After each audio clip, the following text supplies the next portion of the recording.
નમસ્કાર મિત્રો આજની વિડીયોમાં વાત થશે દેશ અને દુનિયાના સુપરફાસ્ટ સમાચારની। સૌપ્રથમ અમદાવાદથી દુઃખના સમાચાર સામે આવી રહ્યા છે। વિમાન દુર્ઘટનામાં તમામ લોકોના મૃત્યુ થયા છે। અમદાવાદના વલ્લભભાઈ પટેલ આંતરરાષ્ટ્રીય એરપોર્ટ પર એર ઇન્ડિયાના વિમાન દુર્ઘટનામાં બધા મુસાફરોના મોત થયા છે। સમાચાર એજન્સીના જણાવ્યા અનુસાર વિમાનમાં 242 લોકો સવાર હતા। વિમાન દુર્ઘટનામાં બધા 242 લોકોના મોત થયા છે।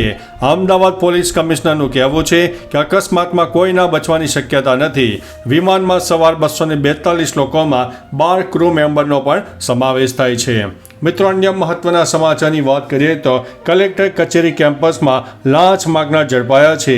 અમદાવાદ શહેરની કલેક્ટર કચેરીમાંથી વધુ એક લાંચિયો અધિકારી ઝડપાયો છે। સબ રજિસ્ટ્રાર કચેરીમાં એક વ્યક્તિ પાસે 6 લોકોએ 75,000 રૂપિયાની લાંચ માગી હતી। તેમણે કેટલાક રૂપિયા ઓનલાઈન ટ્રાન્સફર કર્યા હતા, તેમ છતાં કોઈ કામ ન થતાં તેમણે આ અંગે આખી વાત એન્ટી કરપ્શન બ્યુરોને કરી હતી અને તેમણે છટકું ગોઠવીને આ પ્રકરણમાં 3 આરોપીઓની ધરપકડ પણ કરી છે। મિત્રો, અન્ય મહત્વના સમાચારની વાત કરીએ તો જ્યોતિ મલ્હોત્રાની જામીન અરજી ફગાવી દેવામાં આવી છે। હરિયાણાની હિસાર કોર્ટે જ્યોતિ મલ્હોત્રાની જામીન અરજી ફગાવી દીધી છે। જ્યોતિ પર પાકિસ્તાન માટે જાસૂસી કરવાનો આરોપ છે। પોલીસે જ્યોતિના મોબાઈલ અને લેપટોપની પણ તપાસ કરી રહી છે। એવો આરોપ છે કે જ્યોતિ ISI એજન્ટો સાથે પણ સંપર્કમાં હતી। મિત્રો, અન્ય મહત્વના સમાચારની વાત કરીએ તો અસીમ મુનીરને અમેરિકાથી તેડું। પાકિસ્તાની આર્મી ચીફ અસીમ મુનીરને અમેરિકાથી બોલાવવામાં આવ્યા છે।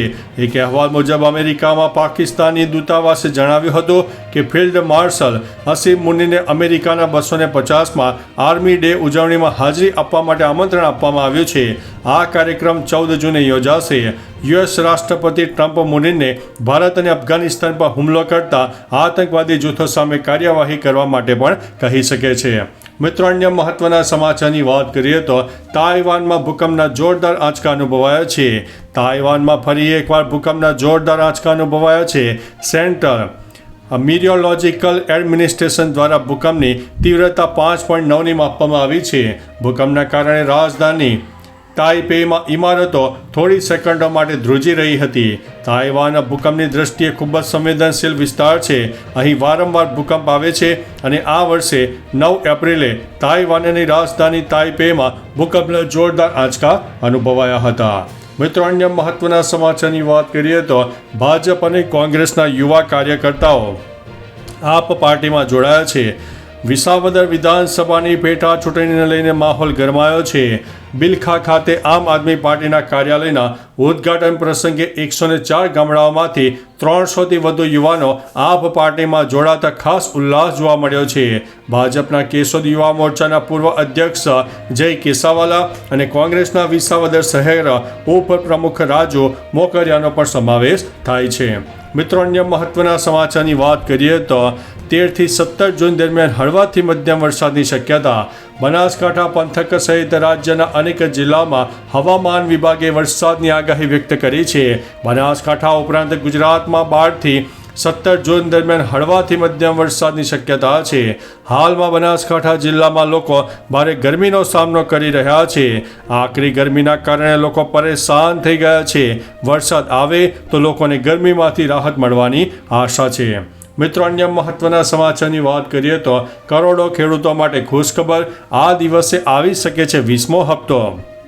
PM કિસાન સન્માન નિધિ યોજનાનો 20મો હપ્તો આ મહિને જાહેર થવાની સંભાવના છે।